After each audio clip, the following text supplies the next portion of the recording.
KTM a surpris tout le monde en dévoilant les nouvelles livrées 2025 avec 4 motos quasiment identiques à quelques détails près. C'est quasiment 2 teams en un avec une volonté de faire très peu de différence entre les 4 pilotes et les 2 teams. On revient sur les détails de cette stratégie inédite de KTM. Profitez du jingle pour liker la vidéo, vous abonner, c'est hyper important. Merci à tous ceux qui me soutiennent.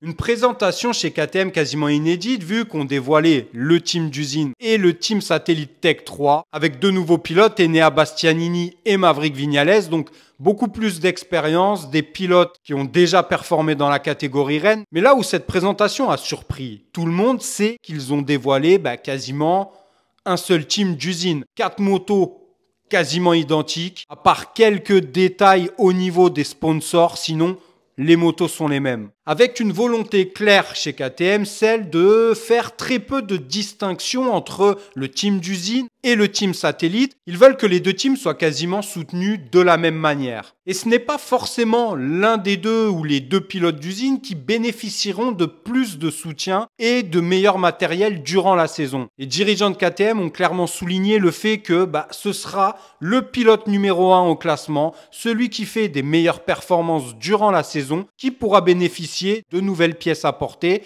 mais pas forcément Pedro Acosta ou Brad Binder. Et ça, c'est quand même quasiment inédit. En fait, ils reproduisent un peu le modèle Ducati avec Pramac l'an dernier, mais tout ça en délivrant 4 motos totalement identiques au niveau des couleurs. Tout ça intervient, on le sait, dans une situation catastrophique économiquement pour KTM. Nul ne sait où tout ça finira, bien que KTM essaie de rester positif et de rassurer tout son monde dans les déclarations qu'ils peuvent faire, mais globalement, la situation est quand même très inquiétante. D'ailleurs, c'est factuel, la VR46 s'est rapprochée de Pedro Acosta en vue peut-être de pouvoir le signer pour l'année prochaine. C'est pas très sympa pour Di Giannantonio et Morbidelli, mais business is business. Bon, il faut quand même espérer que KTM arrive à redresser la barre parce que ce serait quand même très pénible, voire inquiétant de perdre le constructeur autrichien dans le championnat, ce qui veut dire qu'il resterait plus que les constructeurs japonais, Aprilia et Ducati. On a déjà perdu Suzuki, donc espérons qu'il puisse faire ce qu'il faut pour pouvoir garder le constructeur dans le championnat, pour pouvoir faire en sorte qu'il reste. Mais en attendant cette stratégie, dites-moi ce que vous en pensez.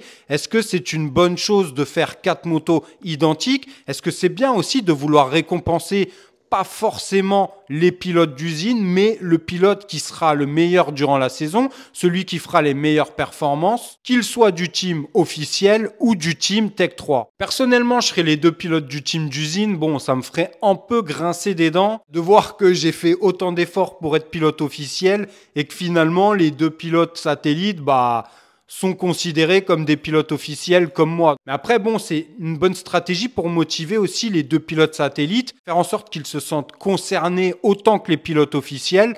Bon, ça peut être pas mal. En tout cas, je vois pas de point négatif à ce niveau-là. D'ailleurs, on revient de suite sur les déclarations de Pete Beirer, le directeur de KTM. Il y a beaucoup de questions, mais nous avons été clairs depuis le dernier jour de la saison 2024. Nous sommes ici pour courir et nous sommes très sérieux dans notre quête de succès dans ce championnat fantastique qui fait connaître la moto et la course moto dans de nombreux endroits du monde. 2025 a commencé fort pour nous avec une victoire importante au Dakar et aussi celle de l'AMA Supercross. Et c'est maintenant un vrai plaisir de présenter nos équipes MotoGP et de voir notre moto prête à courir pour la 9e année de suite. La compétition fait partie intégrante de l'ADN de KTM et nous y sommes engagés pour la saison à venir avec Brad, Pedro, Enea et Maverick ainsi que toute l'expérience et les connaissances dans les stands. Il y a beaucoup de positivité et d'adrénaline à l'idée de commencer. Cette saison pourrait être énorme pour nous et j'espère qu'elle le sera. Nous avons des pilotes brillants et nous ferons tout ce que nous pouvons pour faire passer le projet MotoGP à la vitesse supérieure. Bon, en tout cas, voilà qui est clair. Enfin, clair, je sais pas, faut peut-être lire entre les lignes. En tout cas,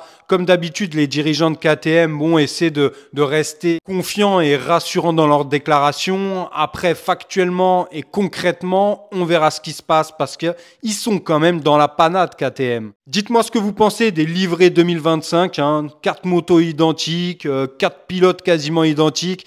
pas la même personnalité, peut-être pas le même talent non plus. On verra ce que fait Pedro Acosta parce qu'on attend beaucoup du jeune pilote.